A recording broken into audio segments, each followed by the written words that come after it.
Mela, il-tieni qari huwa meħud mill-Evanġelu ta' Luqa, kapitlu 7.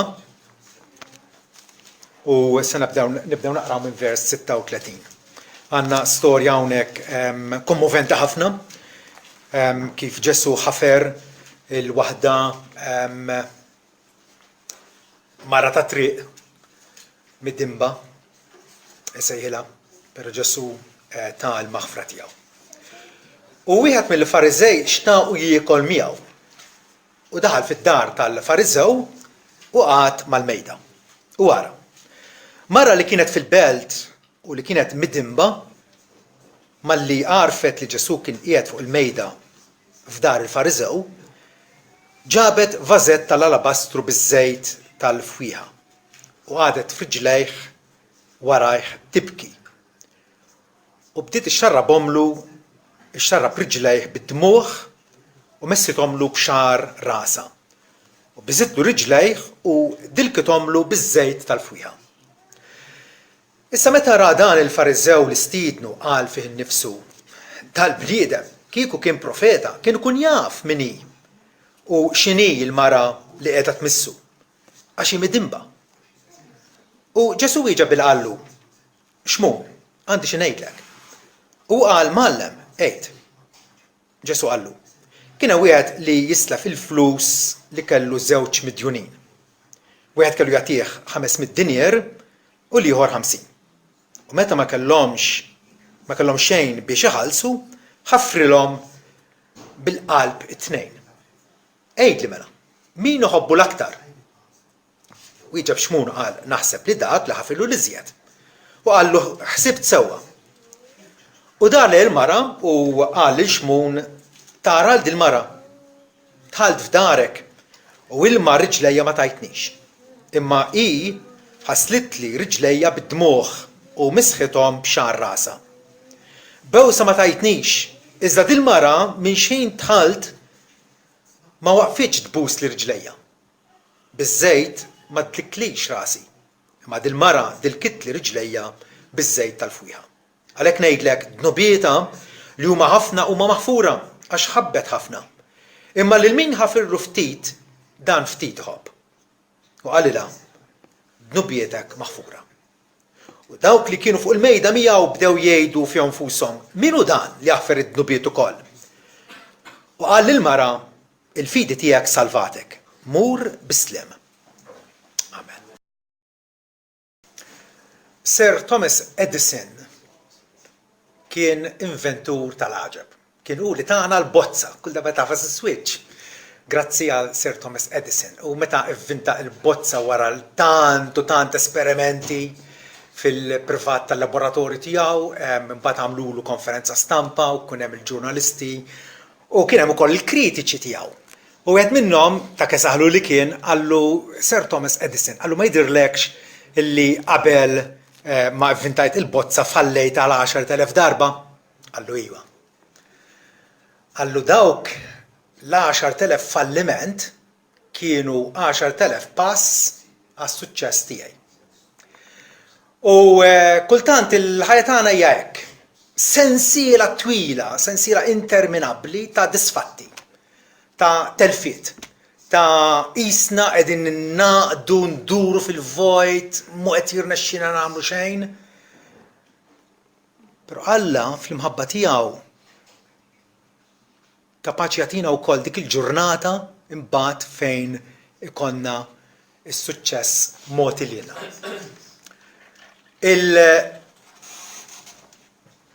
L-iskoperta l-kbira, l-akbar skoperta illi nistgħu nagħmlu hija meta nsibu lil Alla. Portama tagħna hija din illi aktar milli aħna nfittxu lil Alla, Alla qed ifittex lilna. Alla qed ifittex lilna. Ġesu tagħna l-atteġġjament ta' Alla f'parabola sempliċi fejn jgħid illi il-naġa li tintilef ir-raj jmur jfittixha u jfittixha persistenza sakemm isiba u jerfaħħa fih danu u jistieden lil ħbib tiegħu sabiex jifirħu miegħu. Alla jridna li naslu il-ħajja tagħna as a whole tasal biex tidħol f'dak is-suċċess infinitament ikbar milli esperjenza Sir Thomas Edison fl-aħħar mill-aħħar għall-benefiċċju tagħna. Li jonqos fil-ħajja tagħna il-kwalità, il-ħaġa illi ta' bilħaq neħtieġu aktar minn kull ħaġa oħra hija l-maħfra t'Alla. Kultant tiltaqa' ma' nies illi taħsibhom illi waslu il għaliex finanzjarjament huma sikuri, m'għandhomx għalfejn jinkwitaw, għandhom kont sostanzjali biżżejjed il-bank u m'għandhomx għalfejn ħabblu rashom fuq il-futur il għaliex għandhom kollox għandhom it-tapit mifrux qudiemhom. Jew forsi jekk wieħed jidhirlu li issa studja biżżejjed u intelligenti biżżejjed u jaħseb illi allura wasal. Inkunu qegħdin nimmissjaw tremendament jekk aħna nibqgħu però b'dak is-sens taħtija, mhux kulħadd iħoss il-ħtija, kulħadd għandu kuxjenza, kulħadd jaf illi mhuwiex dak li suppost ikun. U kulħadd jaraf xi ftit jew wisq il-fallimenti tiegħu. Però għalina il-koll fejn Pawlu jgħid illi kollha dimbu u naqsu mill-glorja t'Alla. U ma lħaqniex l-istandard perfett li Alla jirrekjidi minna. U xi ftit jew wisq il-koll kemm aħna hawn u anke hemm barra nafu li bħala bnedmin ma aħniex dak li suppost inkunu. Appuntu il għaliex m'għandniex il-maħfra mingħand Alla. Il-maħfra hija barka tremenda, hija l-barka li allura isservi sabiex Alla jittratta magħna mbagħad skont il-favur tiegħu, sabiex ikompli mbagħad jagħnina, ikompli jagħmel il-ħajja tagħna sinjura bil-barkiet innumerabbli kollha tiegħu. Tant hija importanti l-maħfra illi Ġesu għallimna fit-talba tiegħu illi fiha 6 petizzjoni bażikament. Il-missierna meta nitolbu lill-Alla qed nitolbu 6 affarijiet. U waħda minnhom hija aħfrinna dubjietna bħalma naħfru lil miedna b'kontra tagħna. Però propjament il-traduzzjoni eżatta hija aħfrinna id-djun tagħna bħalma aħna naħfru lil minnu mid-djun magħna. Ġesu qed ipenġi dnubiet il-ksur tal-liġi t'Alla li aħna nwettqu minn ġurnata l-oħra bħala dejn.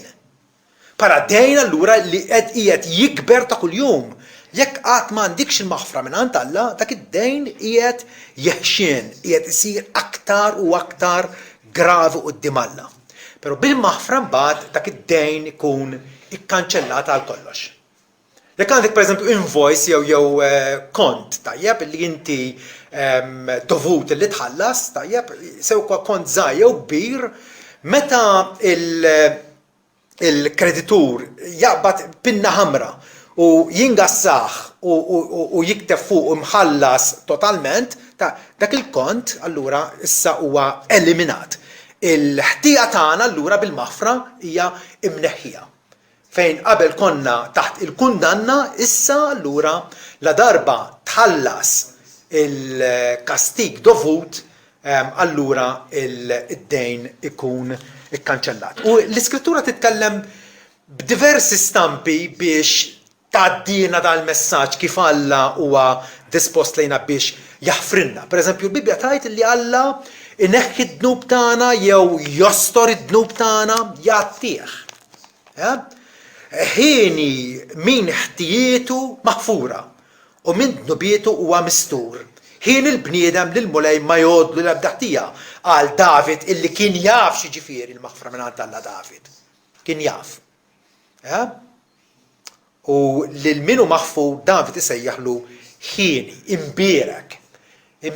Dana jinsab fil-favur ta' Alla, jinsab mill-uħ minn Alla, m'hemm xejn qabel kien hemm ixkiel, kien hemm l-intop, kien hemm il-problema bejn il-bniedem u Alla, bejn il-midneb u Alla qaddis. Bil-maħfra dak l-ostaklu jitneħħa. Il-maħfra tikkanċella id-dejn. Ħin il-bniedem lil mulej ma jgħodlu l-ebda ħtija. L-idea hija ta' accounts. Meta meta f'sens pożittiv jekk inti għandek kont il-bank tajjeb għaliex għamil depożitu ta' 100 euro, dik il-100 euro hija magħduda bħala tiegħek. Fil-kodba hija magħduda bħala tiegħek. Jekk għandek dejn ta' 100 euro, dak id-dejn huwa magħdud kontrik. Tajjeb, bil-maħfra dak id-dejn kontra tagħna huwa eliminat. Il-maħfra allura id-dnub ma jkunx magħdud kontra tagħna. Għalhekk sikwit il-Bibja titkellem dwar Alla li ma jiftakarx aktar dnubietna. Alla li huwa omniscienti, Alla li jaf prattikament kull dettall u kull tarif li qatt ma tgħallem għax m'għandux bżonn u qatt ma nesa għaliex Alla huwa perfett fit-tarif tiegħu, sikwit il-Bibja titkellem dwar Alla li ma jiftakarx aktar dnubietna. Fis-sens illi Alla iwedna solennament il-dawk li hu jaħfer li mhux se jerġa' għandna l-kwistjoni kontra tagħhom. Dik il-ħaġa li kienet tifridda minn Alla qed jgħid dik issa hija mnekkija b'tali mod u manjera illi mhux se terġa' tidħol bejnietna. Fl-ittra lil-Lut kapitlu 8 vers 12 jgħidilna li jiena nkun ħanin mal-ħażen tagħhom u dnubietom u ħtijietom jien ma niftakarx aktar. X'weda tremenda, weda solenni, weda li ma tinkisirx illi Alla jagħti lilna midinbin xejn anqas minn dik il-mara illi marret tfittex il-Ġesu meta kien qiegħed jiċċena ma' xmun fid-dar tiegħu. Saret taf li Ġesu kien hemmhekk u hi marret sabiex tesprimi il-soba tagħha, sabiex tesprimi l-imħabba tagħha li kellha lejn is-Salvatur u Ġesu aċċerta dnubietek huma maħfura. Il-fidi tiegħek salvatek, mur bislim. Din hija l-iskoperta l-kbira illi aħna il-kol kemm aħna jeħtieġ li nagħmlu. U għandna inkoraġġiment kbir fl-Iskrittura, għax l-Iskrittura tippreżentana lil Alla bħala Alla li hu qadri, li huwa kumpassjonali, illi iħoss għall-miżerja tagħna.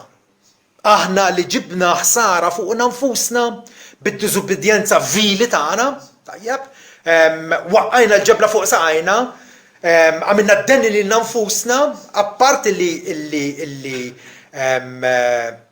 flok ma tajna unur u ġieħ u glorja lill-Alla li tabil ħaqhomlu, id-diżonorajna lill-ismu bil-diżubbidjenza tagħna. Però l-Bibja tgħid min huwa Alla bħalek li jneħħi l-ħażen u jaħfer il-dnub lill-fdal ta' wirtu. U dakinhar aktar u aktar għax dakinhar kien hemm ħafna reliġjonijiet fejn l-allat tal-pagani kienu allat kiefra, allat kapriċċjużi, allat illi ħsibhom biex jikkastigaw. Il-profeta Mikea però qed jgħid min huwa Alla bħalek. F'dan is-sens Alla l-uniku qiegħed jersaq lejna u jgħidilna gawdu mill-bontà tiegħi illi jiena lest illi nagħtikom. Min huwa Alla bħalek li jneħħi l-ħażen u jaħfer id-dnub lill-fdal ta' wirtu ma jżommx qadbu għal dejjem. U ta' bilħaq Alla bir-raġun huwa mgħaddab kontra dawk illi jieħduha kontra tiegħu. Il għaliex Alla huwa qaddis fil-karattru tiegħu. U bil-fors jirreaġixxi b'korla u brabja kontra dawk li jisfidaw l-awtorità tiegħu. Però hawnhekk jgħidilna ma jżommx qadbu għal dejjem għax hu jitaxxa bil-ħniena. Jitaxxa il-kelma speċjalija bil-ħesed tiegħu, loving kindness. Alla huwa benin, għandu rieda tajba lejna u jerġa' ikollu ħniena minna. U jaffex taħt riġlejh ħtijietna. Iva int twaddab fih il-baħar ħtijietom kollha. Stampa oħra xi tfisser il-maħfra.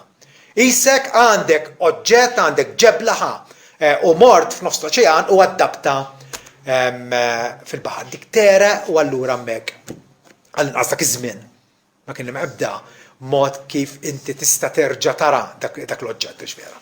Twaddab fih il-baħar dnubietom kollha. Hemm stamp oħra fejn li Alla jwaddab dnubietna wara daru. Wara dar, kull darba Alla jgħidilna illi la darba t-transazzjoni tal-maħfra issir, la darba Alla jaħfer, Alla ta' bilħaq ikun ħafrinna. U allura rridu nfittxu il-maħfra min għandu. Min għandu. Dan huwa punt importanti għaliex hawn l-idea ġenerali, l-idea li issa ilha magħna għal seklu ta' snin, illi il-maħfra jridu nfittxuha jew mingħand xi qassis, jew mingħand xi il-metodu modern mingħand xi psikjatra, jew mingħand xi psikologu biex noqogħdu nitħattu magħhom biex ma tħossuna aħjar u fejn konna ħossuna ħatin u jgħidin u le ma għamiltu xejn ħażin morru. Le, il-maħfra jridu nsibuha mingħand Alla. Xi ħaġa li tant kienet ovvja għal poplu ludi matul iż-żminijiet illi meta f'okkażjoni minnhom 4 irġiel ġabu l-ħabib tagħhom u dendluh mis-saqaf, fetħu toqba mis-saqaf u niżluh quddiem Ġesu. U Ġesu immedjatament kif ra l-fidi tagħhom qal lill-paralitiku dnubietek huma maħfura. U l-Fariżej għalu għall-esperti li kienu jafu x'tajt il-Bibja qalu min hu dan li qed jidaj. Ħadd ma jista' jaħfer id-dnubiet li falla waħdu. Ġew dawn kienu jgħixu f'soċjetà fejn kien hemm qassisin kull fejn tħares. Qassisin li kienu jservu t-tempju, joffru s-sakrifiċċji, però kienet xi ħaġa mill-aktar ovvja għalihom dawk il-qassisin qatt ma kienu nkarigati biex jaħfru id-dnubiet. La dakinhar u lanqas illum. Min jista' jaħfer id-dnubiet ħlief Alla waħdu, anke f'din l-istorja li qrajna dalodu. Meta Ġesu qalilha lill-mara niedma qalilha d-dnubietek huma maħfura, dawk li kienu fuq il-mejda miegħu bdew jgħidu fihom nfushom min hu dan li jaħfer id-dnubiet. Fis-sens li skandalizzaw ruhom li qegħdin jaraw raġel qudiemhom ta' bilħaq kien jafu li għamel diversi mirakli, però xorta waħda ma aċċettawiex kif ġibu laħa. Il-fatt li Ġesu iddikjara maħfura. Ħafrilha hu personalment. Aħna nifhmu għala Ġesu ħafrilha, Ġesu huwa divin. Ġesu huwa Alla innifsu illi ħa sura ta' bniedem bħalna minn barra dnub ġvera. U allura xorta jibqa' l-punt illi il-maħfra jridu nirċevuha mingħand Alla. Għaliex għax hija l-prerogattiva tiegħu. Bħalma hija l-prerogattiva ta' Alla li joħloq ismewitu l-artu kull ma fihom, illi mix-xejn ġab f'eżistenza kull ma hu, dak huwa emil illi Alla biss kapaċi jagħmel. Kapaċi wettaq. U bl-istess mod la darba aħna dnibna kontra tiegħu, David jgħidha ċaru tont f'Salmi 51, kontra tiegħek biss jiena dnibt u għamil dak li huwa ħażin f'għajnejk. Attwalment, fir-realtà, David dineb kontra Batseba li jagħmel adulterju magħha, dineb kontra raġel tagħha illi komplotta biex jittieħed fil-front tal-battalja ħalli imut. Dineb kontra n-nazzjon bħala s-sultan tagħhom, dineb kontra ħafna nies. Però David fit-talba tal-indiema tiegħu jgħid kontra tiegħek biss jiena dnibt. Għaliex? Għaliex meta aħna nidimbu, qed nidimbu kontra Alla, primarjament kontra Alla. U allura l-maħfra evidentament iridu nirċevuha minn għandu u minn għandu biss. Però meta nitkellmu hekk kultant, mhux kultant ħafna drabi jgħidulna mela għalfejn Ġesu qal id-dixxipli tiegħu dak li taħfru jkunu maħfura, d-nubiet li taħfru jkunu maħfura u d-nubiet li żommu jkunu miżmuma.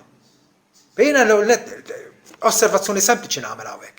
Ġesu qal id-dixxipli tiegħu. Lid-dixxipli tiegħu. Aħna l-kol dixxipli tiegħu. Ġesu qed jinkariga dakinhar, inkariga lid-dixxipli, lis-segwaċi, lill-fidili kollha tiegħu biex bl-evanġeliżmu meta aħna waslu l-bxara tajba, x'qegħdin nagħmlu? Qegħdin nipproklamaw, qegħdin inxandru minnejn wieħed jista' jsib il-maħfra. Mhux għax jien għandi l-awtorità li naħfer, imma li eżattament kif għamel l-Apostlu Pawlu u sħabu l-oħra. L-Apostlu Pawlu meta pereżempju kien f'Antjokja u qiegħed jitkellem fil-sinagoga għatti 13 vers 38 jgħidilhom finalment kunu għafu mela irġiel waħwa. Illi permezz tal-bniedem Ġesu il-maħfra tad-dnubiet hija mxandra lilkom.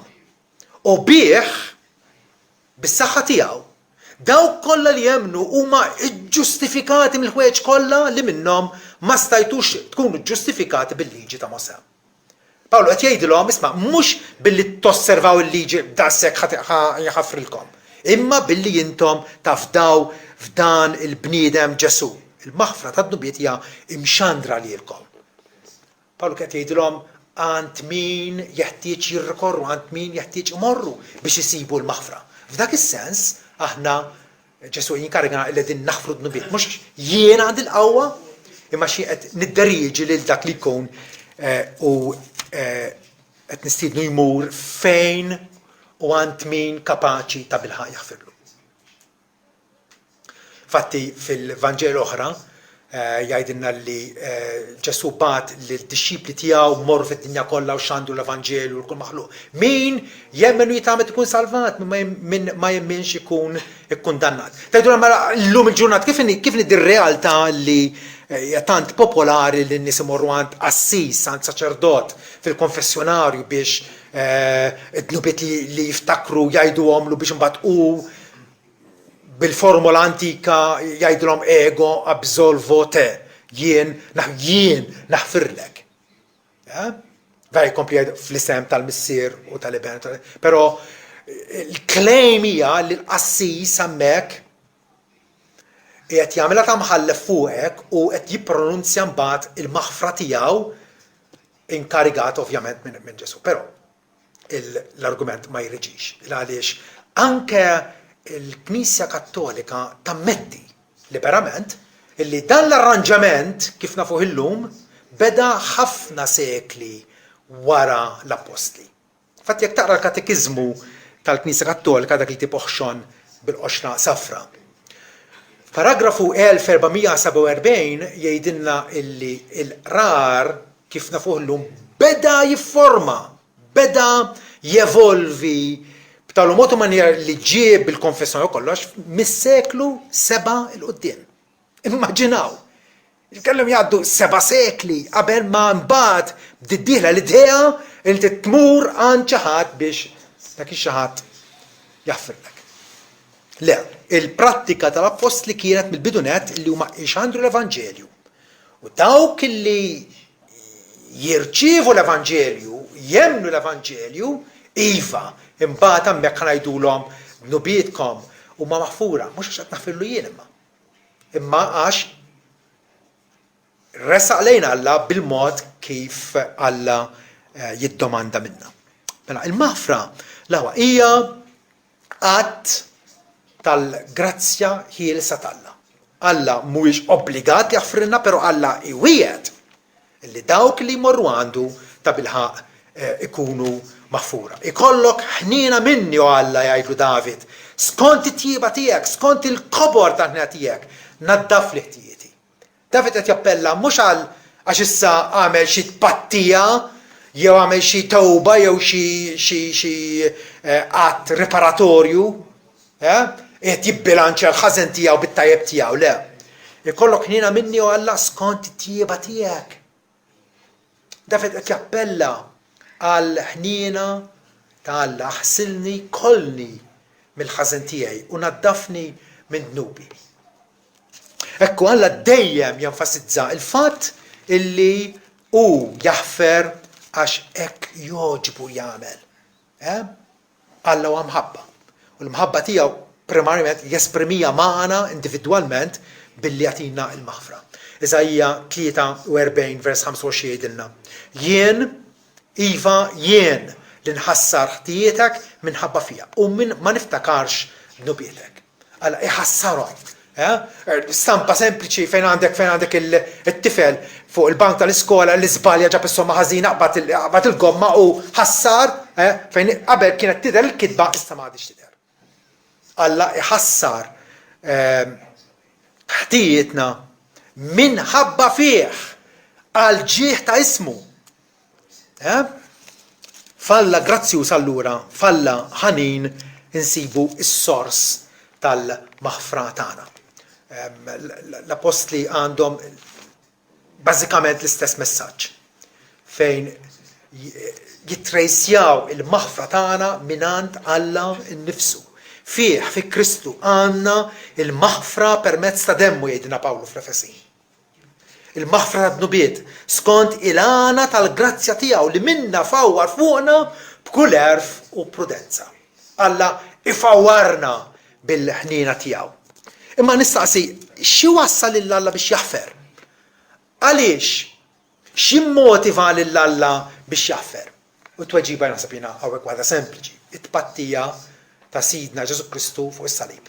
Il-fatt li Ġesu miet fuq is-salib hemmhekk qed jitabba bil-ħtijiet ta' niesu. Bil-ħtijiet ta' daw kollha li xi darba oħra jirrikorru għandhom sabiex isibu ħniena minn għandu. Kif prattikament feċċet il-ħniena minn għandu din il-mara li kienet midimba, probabbilment kienet prostituta, però kif resqet lejn Ġesu ippronunzja il-maħfra tiegħu fuqha. Alla ħfrinna minħabba s-salib. U nnifsu, Alla nnifsu ħaħseb li jagħtina s-sakrifiċċju sabiex aħna bih b'dak is-sakrifiċċju ikollna il-fiduċja li nersqu liha. Allura Alla qatt ma jaħfrinna kapriċċjożament. Alla ma jistax biex jemes id-dnub tagħna bħalli kieku qiegħed minix narah.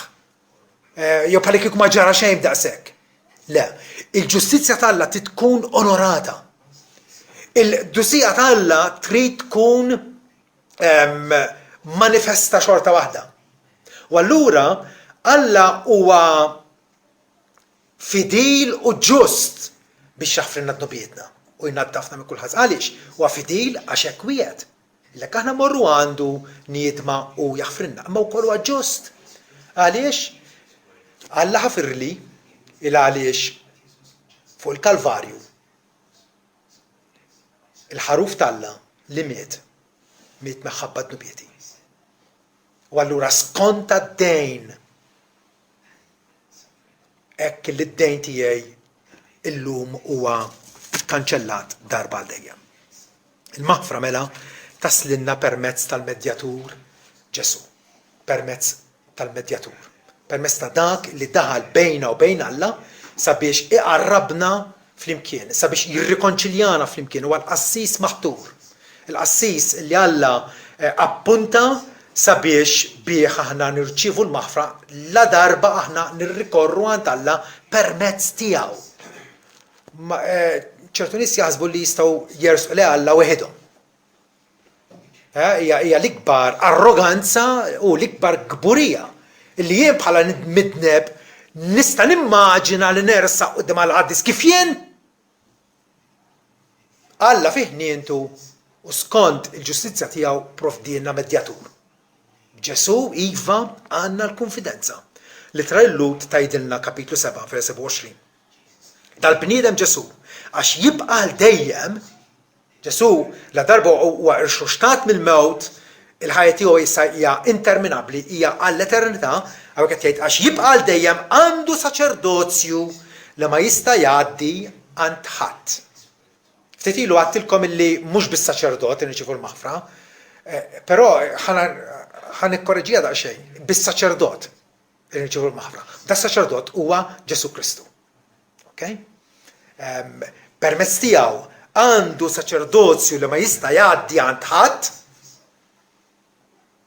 u għalhekk kapaċi wkoll isalva għal kollox jew isalva kompletament isalva fit-totalità il-dawk illi bih jiġu għand Alla billi hu dejjem ħaj biex jidħol għalihom.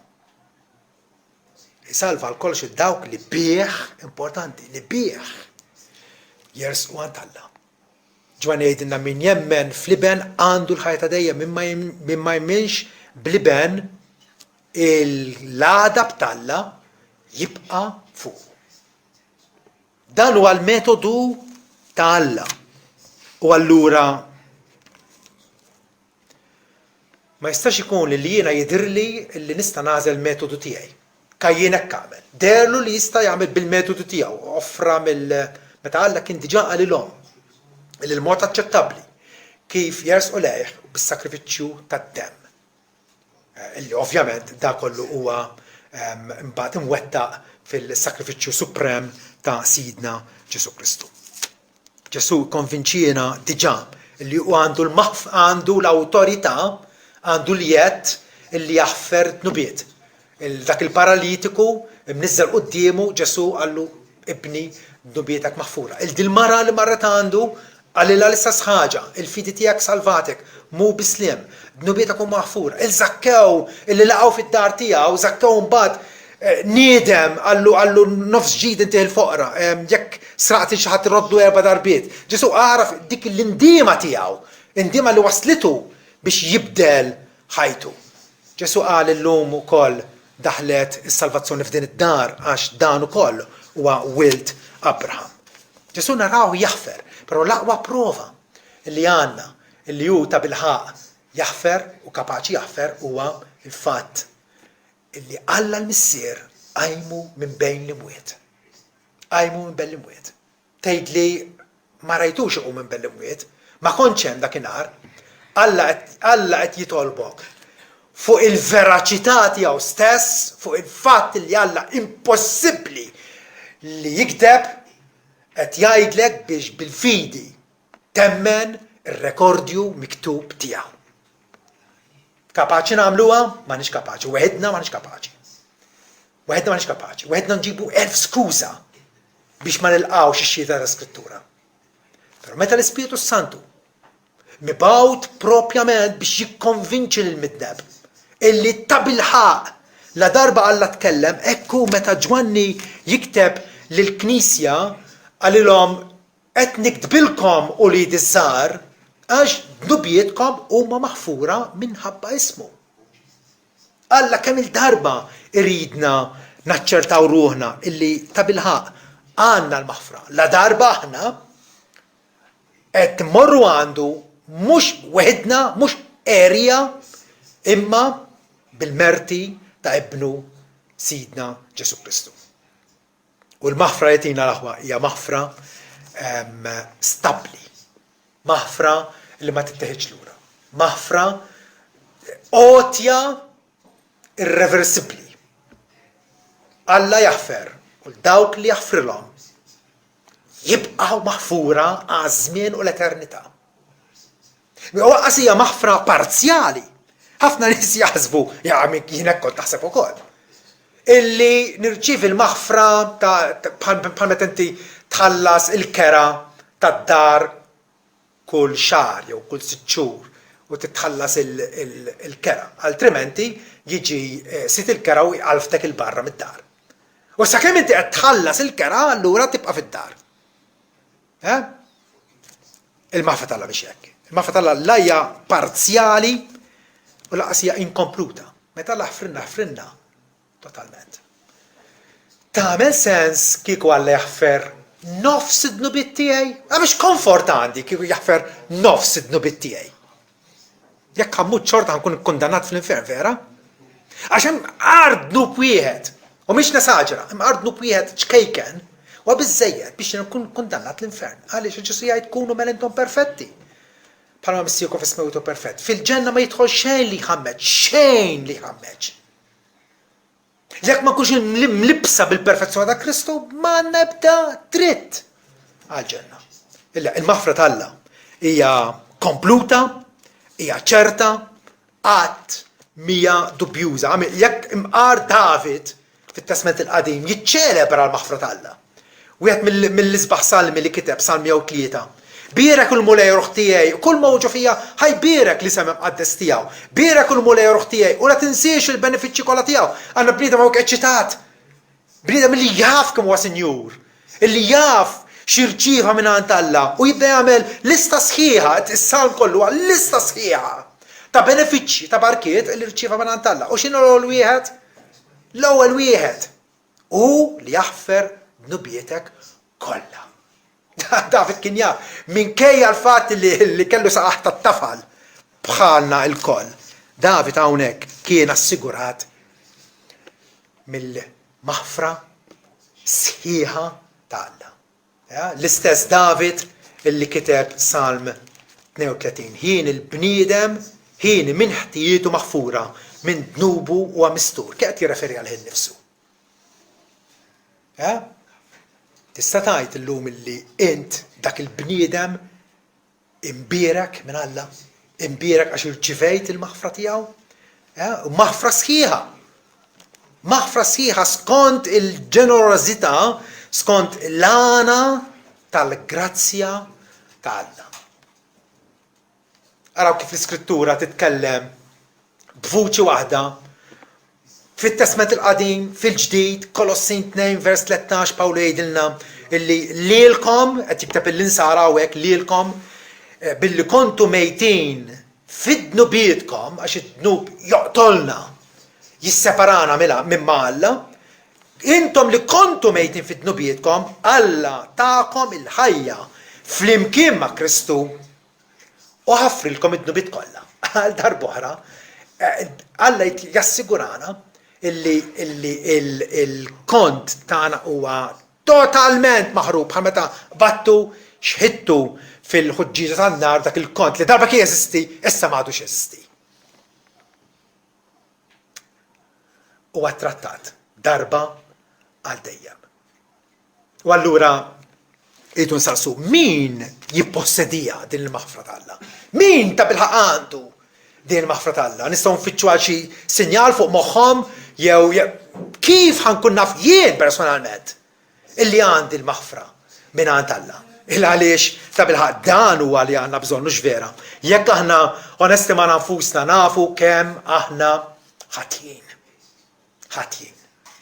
Għalkemm forsi ħaddieħor jarana bħala nice quddiem Alla ċertament maħniex. Allura nerġa' ngħid min jippossiedi din il-maħfra. Jipposseduha dawk kollha illi jirrikorru għand Ġesu, il-Medjatur. Kull min imur għandu kif difatti Luqa hawnhekk jagħtina tal-episodju tant sabiħ. Dik il-mara li marret għandu u esprimit l-indiema tagħha, Ġesu imur fuqha u jgħidilha dnubietek huma magħfura. Lil-Fariżew li kien qiegħed jospitah dakinhar, Xmun, li kien jaħseb illi huwa modell eċċellenti għas-soċjetà ta' żmienu. Ġesu xorta waħda fl-istorja tiegħu għallu li kien hemm wieħed li jisla fil-flus li kellu żewġ midjunin, wieħed kellu jagħtih 500 dinier u li 50. Ġesu qed penġi il-mara u lil Xmun kellu jagħtih 50 dinier. L-oħra 500 dinier. Waħda hija evidentament iżgħet midjuna però liħor ukoll kien midjun. U liħor ukoll kellu bżonn il-maħfra mingħand Ġesu. Waħda għarfet irrealizzat illi kbar u numerużi kemm jistgħu jkunu d-dnubiet tiegħi, naf illi għand Ġesu mhux ħanoħroġ diżappuntata. Mentri l-ieħor illi baqa' b'dik il-poża ta' reliġjożità falsa, Ġesu rieħ illi hu wkoll kellu bżonn il-maħfra. Waħda niedma l-oħra le, u din naraw ħin kollu, vera? Ġesu mislub fuq il-Kalvarju, żewġ ħalleli ma' ġenbu, wieħed idur lejn Ġesu bl-indiema, mulej Ġesu ftakar fija, meta tidħol fis-saltna tiegħek, fejn ftit qabel kien qed jinsulentaħ u jgħajru u jikkalpestaħ bħal bqija bħal sieħbu ieħor, Alla taħ l-indiema. Fetaħlu għajnejh biex jirrealizza. U Ġesu dak il-ħin stess qallu tassew ngħidlek. Illum stess tkun il-ġenna miegħi. Ebda idea ta' purgatorju, ebda idea ta' tawba, ebda idea li jiena rrid nagħmel tajjeb għal dnubieti. Mill-mument li aħna ndur lejn Ġesu bil-fidi, id-dnubit tagħna jkunu maħfura. Alla jrid minn għandna qalb niedma. Qabel ma tella lura fis-smewwiet Ġesu iltaqa' mad-dixxipli u qalilhom morru fid-dinja kollha dan l-Evanġelju xandru il-maħfra tad-dnubiet, xandru l-indiema għal maħfra tad-dnubiet f'ismi. Batna inxandru l-indiema għal maħfra tad-dnubiet. L-indiema tagħmilna disposti biex nirċievu l-maħfra. Għalhekk J.C. Ryle, il-famuż awtur, jgħidilna l-ewwel pass għall-ġenna huwa li tirrealizza li ma ħaqek xejn ħlief l-infern. Sakemm għadek dik l-attitudni ta' xmun il-Fariżew, li Ġesu stiednu jrid jagħmilha miegħu però biex jittestjah biex jarblu biex flok ma qallu mulejh ħen għalija għax mhix aħjar minn ħadd ieħor. Alla jrid qalb niedma fuq kollox. U mal-indiema allura fejn hemm l-indiema neċessarjament u inevitabilment hemm ukoll fiduċja sempliċi fi Kristu. Ma jistax iddur li Alla għas ikollok ħajra ddur li Alla qaddis meta taf li inti maħmuġ.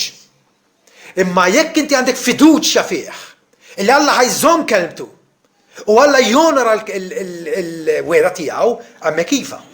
Hemmhekk il-qalb tagħna ikollha motiv qawwi biex induru. Il-fidi hija sempliċement il-konfidenza tagħna f'Alla veraċi. Alla illi iżomm kelmtu. Jekk qal li kanċella d-dejn tagħna ta' bilħaq hekk jagħmel. Dawn huma n-nies li jgawdu l-maħfra mingħand Alla. Dawk illi bidejhom vojta iħaddnu s-salib ta' Kristu. Jarfu li l-unika jett tagħhom għall-ġenna huwa bil-sakrifiċċju ta' Kristu Ġesu. Nkunu nafu li ta' bilħaq realment irċevenet il-maħfra meta aħna nitgħallmu wkoll naħfru. Waħda mir-riżultati meta nirċievi l-maħfra mingħand Alla hija li jiena nitgħallem naħfer. Meta jiena nilqa l-mħabba tal-Alla lejha, kif inkun naf? Appuntu nibda nħobb il-ħadd ieħor. Għaliex għax Alla ifawwar fina it-tjieba tiegħu. Din hija l-evidenza ewlenija li tqalla ta' bilħaq ħaffrinna. Ġesu stess għallimna nitolbu ħaffrinna d-djun tagħna bħalma aħna naħfru lill-midjunin tagħna. Hija xi ħaġa taken for granted illi iva il-Kristjan li jgawdi l-maħfra u nnifsu jaħfer ħadd ieħor. Jekk Alla ħaffrinna somma astronomika fil-vesens tal-kelma, minix ħanqod inżomm fil-komma dawk l-intieta fżar illi ħadd ieħor jagħmel kontra tiegħi. Jekk tagħmel hekk, jekk għadek dak l-approach li inti titpattija u trid il-ġustizzja ma ħadd ieħor flok ma tħen u flok ma taħfer qed turi li bażikament għadek ma irċivejtx il-maħfra tal-Alla mis-soprabbondanza tal-ħnina tal-Alla ħansiba l-aktar faċli illi jiena nestendi għal ħadd ieħor. Għalhekk Ġesu jgħid illi għax hekk intom ma taħfrux lil bnedmien ħtijietkom lanqas missierkom li hu fis-smewwiet ma jaħfer ħtijietkom. X'qed jgħid hawnhekk? Qed jgħid illi ħares lejn innifsek. Ara inti x'kapaċi taħfer skont il-grazzja tal-Alla li qed taħdem fik, jekk inti qed taħfer dik hija l-aqwa evidenza illi inti verament maħfur minn Alla. Għax Alla mbagħad jinqeda bina bħala strumenti biex l-istess ħnina rċevejna minn għandu ngħadduha l-ħadd ieħor. Il-Vanġelu huwa tant sabiħ u tant esperjenzjali li inti mhux sempliċement fatti li inti qed taħżinhom f'moħħok u daqshekk. Bħal meta sejra għall-eżami rrid nitgħallem dal-vokabularju għax joħroġ il-grammatika u mbagħad li għamilt l-eżami nsejt kollox. Imma il-Vanġelu huwa il-fatti storiċi li ġraw fil-ħajja, fit-twelid il-ħajja, il-mewt, id-difna u l-qawmin ta' Kristu għal-benefiċċju tiegħi. Jekk dik il-ġrajja irċevejta, jekk kien qed inħares lejn da Ġesu ta' Nazaret, l-iben Alla, illi niżel mis-smawiet għalina l-bnedmin u għas-salvazzjoni tagħna. Jekk ta' bil-ħaq dik nemminha, il-ħajja tiegħi ma tistax tqali. Impossibbli. Għalhekk Pawl l-Apostlu jgħid fl-ittra lill-Efesin kapitlu 4 u vers 32. Kunu qalbkom ħanina ma' xulxin. Kunu qalbkom tajba ma' xulxin. Ħennu għal xulxin u waħfru xulxin bħal ma ħaffrilkom Alla minħabba Kristu. Dan huwa r-responsorjal naturali ta' kull min maħfur. Illi b'di l-eżortazzjoni ħajsib ir-raġuni tiegħu għalfejn għandi naħfer ħadd ieħor, għalfejn m'għandix nkun kattiv u vendikattiv kontra t-tali u t-talija. Jekk Alla laqani bil-ħtiet kollha tiegħi. M'għandix jiena neżerċita dik il-maħfra, dik l-imħabba il-Bibja tgħidilna tagħti il-kotra tad-dnubiet, u allura din it-trasformazzjoni li Alla jaħdem fina tkun l-aqwa prova illi aħna ta' bilħaq maħfura minn Alla. Ejjew nagħmluha il-kol kemm aħna l-objettiv ta' ħajjitna. Illi infittxuha din il-maħfra m'hemm xejn komplikat, ħares lejn is-Salvatur Ġesu Kristu. Afda fih u għamel it-pattija adekwata għal midinbin. Pawli jgħid li dinja kelma ċerta u tamil aħħal kollox li Kristu Ġesu ġi fid-dinja biex isalva midinbin. Ħareslek innifsek bħala midneb, dipendenti fuq il-ħina Alla u Alla ta' bilħaq juri il-ħina tiegħu. Għax kull min sejja ħisem il-mulej ikun salvat. U s-salvazzjoni kif qegħdin ngħidu tibda billi inti tirċievi mingħand Alla il-maħfra, il-kanċellazzjoni tad-dnubiet kollha tiegħek. Amen.